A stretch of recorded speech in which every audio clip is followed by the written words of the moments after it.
I guess it all starts with this. This is just a cheap old Halloween mask. But watch it when it comes around. See that? The back of it coming around now. Just a hollow mask. But see that? See what happened there?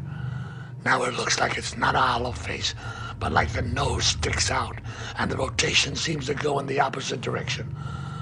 But the nose is actually sticking in.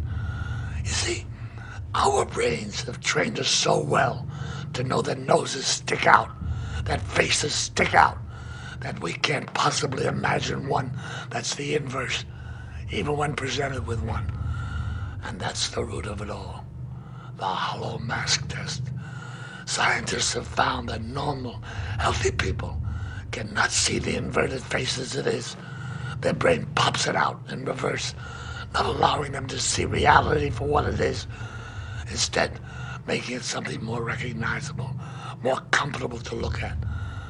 But they also found that schizophrenics, psychotics, and people who are drunk or stoned could see through the optical illusion and visualize the inverted face for what it was. Inverted. What does this have to do with demons? Everything. They're here. They're right in front of us. And no healthy, sane, unaffected mind can even see them.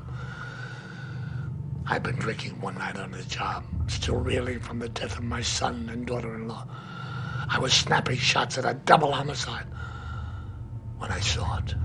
Some creature that no one else there seemed to notice. I realized that night that not all the hellish crimes in this cesspool of a city were being inflicted on us by ourselves. These things were doing more than their fair share of murder, torture, and worse. Don't know what got into my head. Maybe it was little Clara. She was only 9 when it started. But I'd be damned if I was going to sit back and watch these abominations hurting more decent people. So I started reading.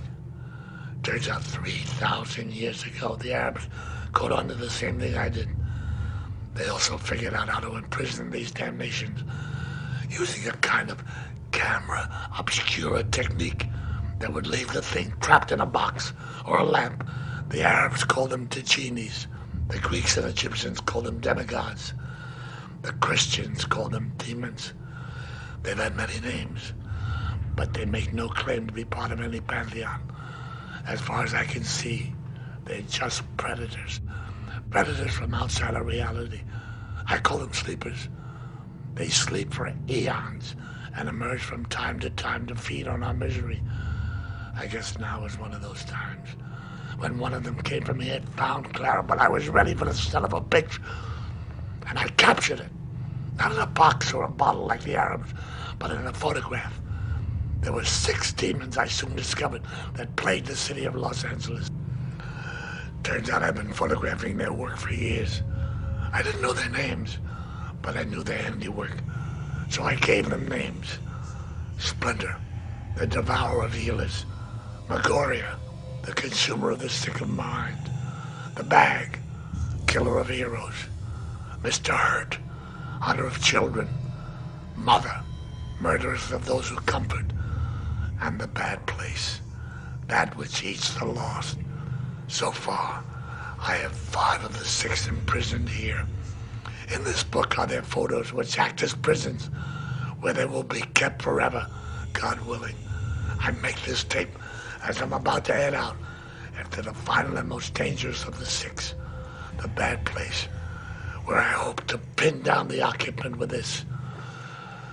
As long as this book remains intact, then the spells that bind these creatures to it forever will remain in place.